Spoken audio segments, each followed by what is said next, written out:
Laurie cried. I remember it now. Arthur didn't see us, didn't hear you. Laurie, we went over the cliff. I couldn't stop the car, lost control. We went over. He started to walk toward the sliding door, and Laurie hurried to catch up with him. Remember the party? He said.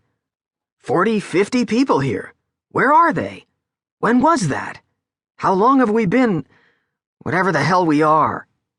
He glanced at her. You came in and said something to Ben. Your car was blocked or something. Ben yelled to me to come over, and he tossed me his keys, remember? He told me to drive you home. He never let anyone touch that, Jag. But he let you. Why? He said he'd report the Jag stolen if I wasn't back by noon. He made that clear. He wants the new script.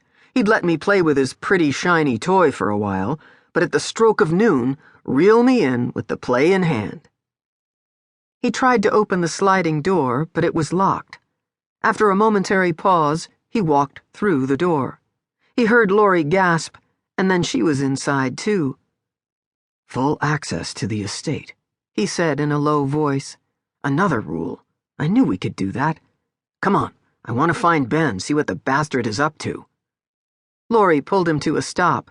Sam, either Ben wanted to kill us both, which doesn't make any sense, or someone tried to kill Ben and got us instead. That's why we're out of sequence.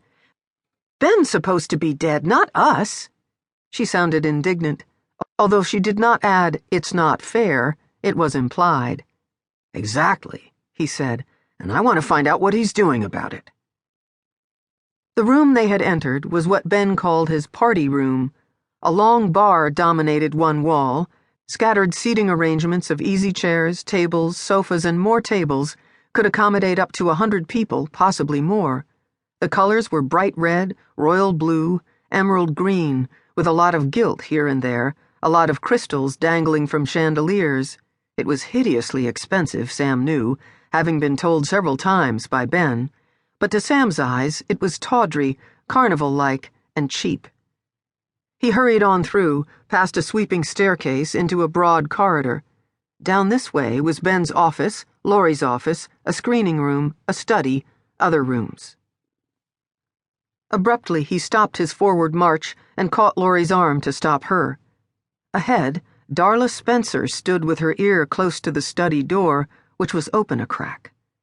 An intent, listening expression on her face did not change as Sam and Laurie began to draw closer.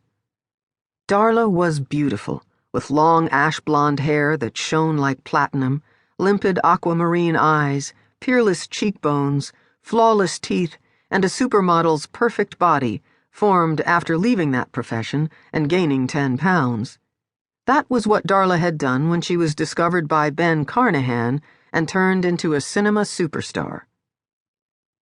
Sam hesitated when he was within touching distance of Darla, but Laurie continued to walk and entered the study. Sam followed.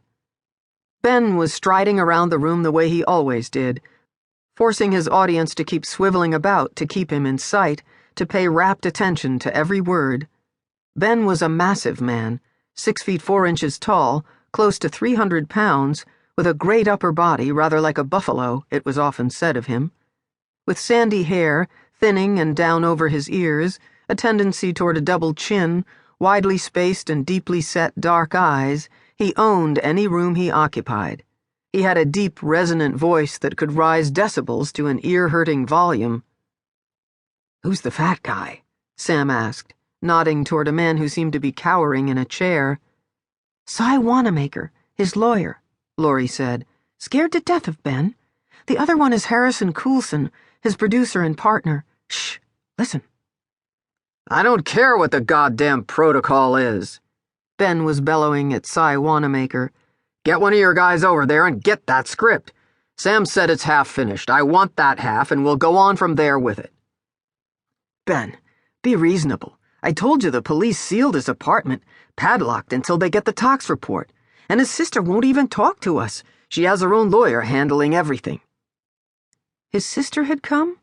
Sam was pleased and surprised that Susan had left Iowa to tend to his affairs. It was the first time, to his knowledge, that she had traveled farther than 100 miles from Des Moines.